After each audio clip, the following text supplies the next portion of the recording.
चुनाव की घोषणा के साथ ही राज्य में आदर्श आचार संहिता लागू हो गई है और इसकी के साथ ही इसके उल्लंघन का पहला मामला भी सामने आ चुका है। जी हां, पूर्णिया से निर्दलीय सांसद राजेश रंजन उर्फ पप्पू यादव एक बार फिर से सुर्खियों में आ चुके हैं क्योंकि उन्होंने लोगों को पैसे बांटे, जिसका वीडियो सोशल मीडिया पर तेजी से वायरल हुआ और अब उनके खिलाफ मुकदमा दायर किया गया है। जी हां, वैशाली जिले में बाढ़ प्रभावित परिवारों को 4-4 हजार रुपए बांटने का आरोप पप्पू यादव पर है और अब उनके खिलाफ आदर्श आचार संहिता के उल्लंघन का मामला दर्ज किया गया है, जिसको लेकर के पप्पू यादव ने भी अपनी प्रतिक्रिया जाहिर की है। उन्होंने बाकायदा खुद लोगों से मिलते हुए एक वीडियो शेयर किया जहां पर कहा कि ज्ञानेश जी, आप और आपके डीएम जितना मुकदमा करना हो करें, पीड़ितों की मदद करने के लिए जितना सामर्थ्य होगा उतना रुपए हम बांटते रहेंगे। पीड़ितों की मदद अपराध है तो हम ये अपराध करेंगे, आप जेल में डालिए या फांसी दीजिए, हम रुकने वाले नहीं हैं, झुकने वाले नहीं हैं।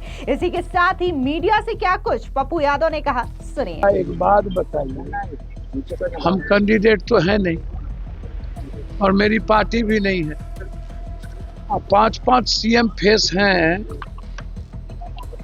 हाजीपुर से। नित्यानंद बाबू सीएम के उम्मीदवार हैं, चिराग भाई भी हमारे सीएम के उम्मीदवार हैं, कुशवाहा जी भी कहते हैं कि हम हूँ एक भी सीएम के उम्मीदवार हैं, हमारे लीडर भी सीएम उम्मीदवार हैं। 10 किलोमीटर नहीं है जहाँ घर कट रहा है। 15 दिनों से सहदई गांव में घर कट के बर्बाद हो गया, उसके पहले सोनपुर में घर कट के बर्बाद हो गया, कोई देखने नहीं गया। कौन गाँव था? सबलपुर में कोई देखने तक नहीं गया। सबलपुर पश्चिम उत्तर बर्बाद हो गया, वहाँ भी पप्पू यादव को जाना पड़ा। कल हम तब गए जब भूख से लोग मरने की नौबत आ गई और लगभग 250 घर कट गए। तो लोगों ने कहा कि पप्पू यादव जी तो आ जाए। तो अब क्या मैं अपनी मानवीय मूल्यों को मार दूं या तो हमको फिर सुसाइड करना पड़ेगा। यदि मैं ऐसे समय में चुनाव आयोग से और भगवान से डरने लगूं, इंसानियत की मदद करने में और इंसान की रक्षा करने में, जितना बार फांसी देना है, गोली पर मारना है, सूली पर चढ़ाना है, चढ़ाते रहो। ये तो रूढ़ी जी बोले थे, जो हमसे लड़ता है हम उसको जेल भेजवा के रहते हैं मेरे सवाल पर न्यूज़ 24 में, और हम मरवाइयो देते हैं। अब रूढ़ी भाई मरवा दे या फांसी पर चढ़वा दे या चुनाव आयोग फांसी पर चढ़ा दे। सर, ये मैं चुनाव लड़ने नहीं गया हूँ, मुझे चुनाव की राजनीति से कोई मतलब नहीं है। और ऐसी परिस्थिति, साइक्लोन, डिजास्टर और गंगा कटाव से परिवार बर्बाद होगा तो एक बार नहीं 1 लाख केस होगा तब भी मैं मदद करूंगा। मैं किसी से नहीं डरता। मदद करना है, हमको राजनीति नहीं करनी है और मुझे चुनाव नहीं लड़ना है। हमारा क्षेत्र होता तभी ये कुछ करते। अब किसी ऊपर के कहने पर केस करते रहो तो पप्पू यादव इस दीगर वोकी से डरने वाला है। अब जिस तरीके से पप्पू यादव का ये कहना है कि मैं राजनीति नहीं इंसानियत निभाने आया हूं, जब तक ये लोग सुरक्षित नहीं होंगे मैं साथ रहूंगा, लेकिन इसी मदद ने उन्हें मुश्किल में डाल दिया है। उनका वीडियो सोशल मीडिया पर काफी ज्यादा तेजी से वायरल हुआ, जिसमें वो ग्रामीणों के बीच खुलेआम नगद पैसे बांटते नजर आए। इसके बाद चुनाव आयोग ने संज्ञान लिया और सरदेई थाने में एफआईआर दर्ज करवा दी गई। दरअसल गुरुवार की शाम पप्पू यादव वैशाली जिले के सहदेई बुजुर्ग प्रखंड के गड़ियारी गांव पहुंचे थे। ये इलाका गंगा नदी के लगातार कटाव से बुरी तरीके से प्रभावित है। स्थानीय लोगों के मुताबिक करीब 150 से 200 परिवारों के घर कटाव में बह गए हैं। सांसद पप्पू यादव ने मौके पर पहुंचकर करीब 80 पीड़ित परिवारों को 4-4 हजार रुपए की आर्थिक सहायता दी। चुनाव आयोग के निर्देश पर सरदेई के सर्किल ऑफिसर की ओर से एफआईआर दर्ज की गई है। एफआईआर में यह कहा गया है कि सांसद पप्पू यादव ने आचार संहिता लागू होने के बावजूद सार्वजनिक रूप से नगद राशि बांटी, जो कि चुनाव आचार संहिता का उल्लंघन है। यह विधानसभा चुनाव 2025 का पहला मामला है जिसमें किसी जनप्रतिनिधि के खिलाफ कार्रवाई हुई है। अब जिस तरीके से बिहार में राजनीति अलग तौर से देखने को मिल रही है, कहा जा रहा है कि लगातार बिहार में तमाम जो राजनीतिक दल हैं वो अपनी अपनी तरीके से पूरी तैयारी करके इस चुनावी अखाड़े में उतर कर चुके हैं। जहां बात अगर हम इंडिया अलायंस की करें तो वहां पर तो अभी सीएम फेस ही क्लियर नहीं है, तो वहीं दूसरी ओर एनडीए में भले ही तमाम नेता ये कह रहे हों कि नीतीश कुमार ही उनके सीएम फेस है, लेकिन अभी भी लगातार सीटों के समीकरण को लेकर के दोनों ही गठबंधन में मंथन का सिलसिला जारी है। इस बीच जेडीयू के नेता नीरज कुमार का बड़ा बयान सामने आया,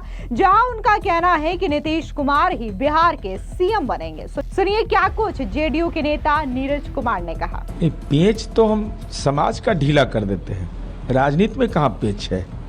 एक ही संकल्प है पांचों घटक दल का कि 2025 फिर से नीतीश।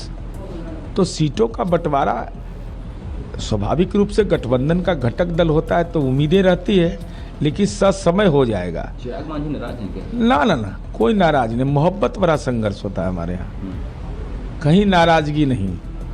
और सब लोगों ने संकल्प लिया है, खुले मैदान में लिया है संकल्प कि नीतीश कुमार जी को अगला मुख्यमंत्री बनाना है। तो सीटों की संख्या का भी निर्धारण हो जाएगा, चिंता मुक्त रहिए इसके लिए। संकल्प तेजस्वी यादव ने भी कर लिया है कि सभी परिवार को एक नौकरी देंगे।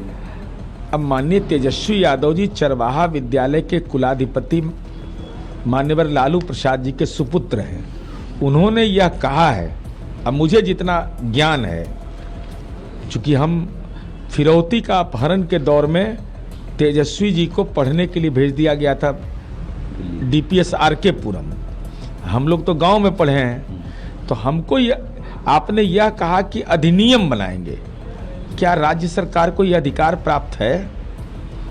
संविधान के विहित सब प्रावधान के तहत संविधान का अनुच्छेद 14 राइट टू इक्वलिटी कहता है समानता का अधिकार, 16 कहता है समान अवसर का अधिकार, 309 कहता है सरकारी सेवा से संबंधित नियमावली बनाना।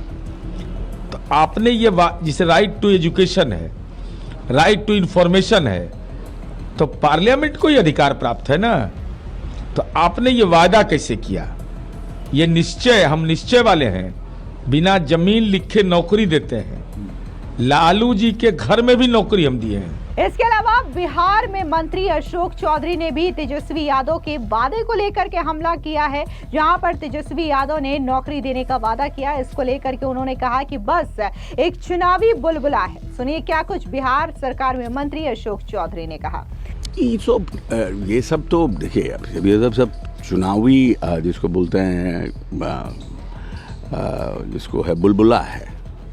लेकिन आरजेडी के लोगों के प्रति क्या प्रदेश में भाव है और वो लोग क्या चाहते हैं, लोग क्या चाहते हैं, वो इम्पोर्टेंट है ना। ये सब जो बातें कहा जा रहा है कि हम हर घर में देंगे जिसमें बेरोजगारी नहीं है वहाँ रोजगार क्रिएट करेंगे, सब मतलब चुनावी जिसको बोलो स्टंट है ये सब। बट है कि प्रदेश के लोगों को ये पता है कि Nitish Kumar is a stable person, he does एक स्टेबल सरकार चलाते हैं और एक सिस्टमैटिक सरकार चलाते हैं। सिर्फ नौकरी के बदौलत ये चाहते हैं कि किसी तरह से हम एक सनसनी फैलाने के काम करें कि हम नौकरी देंगे। आई डोंट थिंक सो कि जनता जो है इसको एक्सेप्ट करेगी। दरअसल आपको बता दें कि चुनाव आयोग की ओर से बिहार चुनावों का ऐलान कर दिया गया है और ये चुनाव 2 चरण में होने हैं। 6 और 11 नवंबर को वोटिंग होगी, तो इसी के साथ ही 14 नवंबर को इस वोटिंग के नतीजे सामने आएंगे। यानी कि 14 नवंबर को ये तय हो जाएगा कि बिहार में किसकी सरकार बनेगी।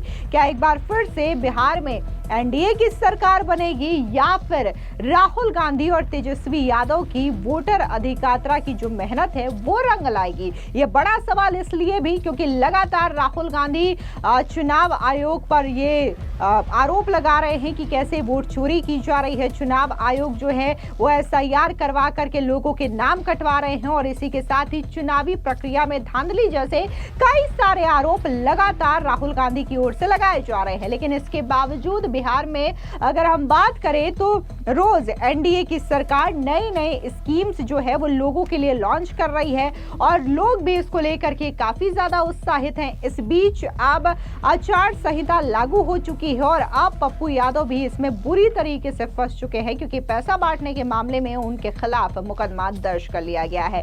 फिलहाल इस पूरी खबर पर आपकी क्या राय है, कमेंट सेक्शन में जरूर बताएं। धन्यवाद।